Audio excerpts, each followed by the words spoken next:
Durant les années 60-70, la vague des scramblers submerge les USA. La jeunesse veut voir d'autres horizons et les roadsters routiers d'époque sont facilement modifiés.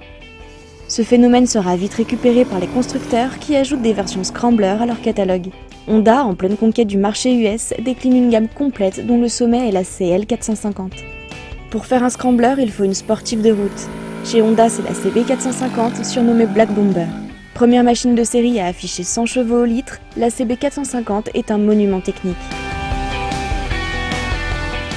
Double arbre à cam en tête, palier d'arbre directement dans l'aluminium, rappel des soupapes par barre de torsion, carburateur à dépression et tout cela dès les années 1966. Les observateurs sont morts de rire. 9000 tours de série, ça va forcément exploser.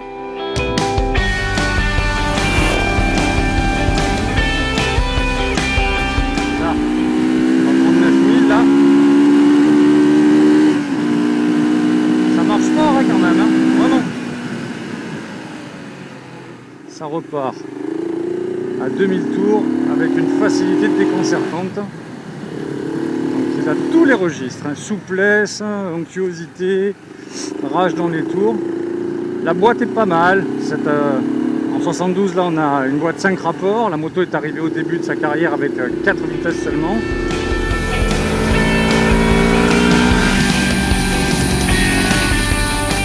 Comment ces japonais prétentieux peuvent-ils promettre à 450 qui soit aussi performant que les 650 cm3, un tiers plus grosse? La réussite est pourtant totale, car la CB dépasse les 160 km, elle marche plus fort que les 650 anglaises et elle est fiable. Cette moto est un tournant de l'histoire de l'industrie moto. Aussi, quand la version Scrambler CL 450 arrive, les clients américains comprennent vite à quoi ils ont affaire. Moteur rageur et qualité de fabrication annoncent une machine polyvalente qui ira de la route au chemin, le tout avec une facilité et une fiabilité supérieure à tout ce qui existe.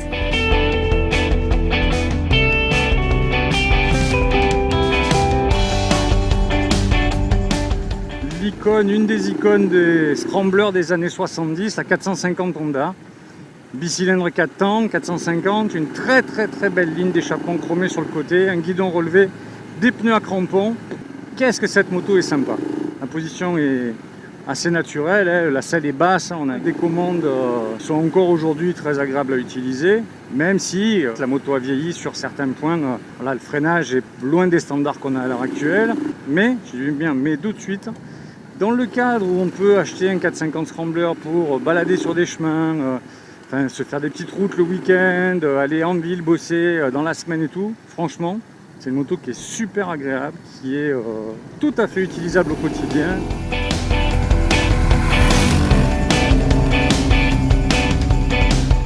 Elle a tous les attributs des scramblers. Grand guidon, peau sur le côté, finition superbe et le charme des années 70. Peinture colorée, chrome et roues à rayons, un charme fou.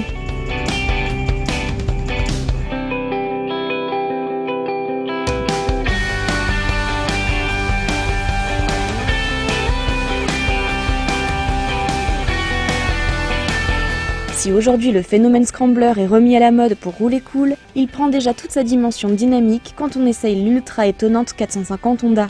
Du haut de ses 45 ans, elle vous prouve que la polyvalence et le caractère peuvent faire une belle association pour une moto du quotidien. Ça marche très bien et c'est très agréable. C'est vraiment un jouet, si on veut une ancienne, facile, pour rouler au quotidien, aller au bureau, et c'est une des vraies révélations des essais qu'on ait pu faire. Là. Et le style scrambler qui fait fureur aujourd'hui, franchement, on est en plein dedans. C'est même une des motos qui a initié cette mode-là.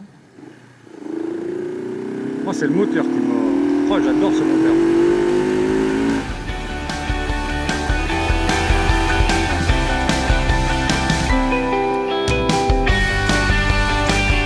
Dit Monsieur Honda, la même avec des freins à disque, ce serait une belle néo-rétro au catalogue.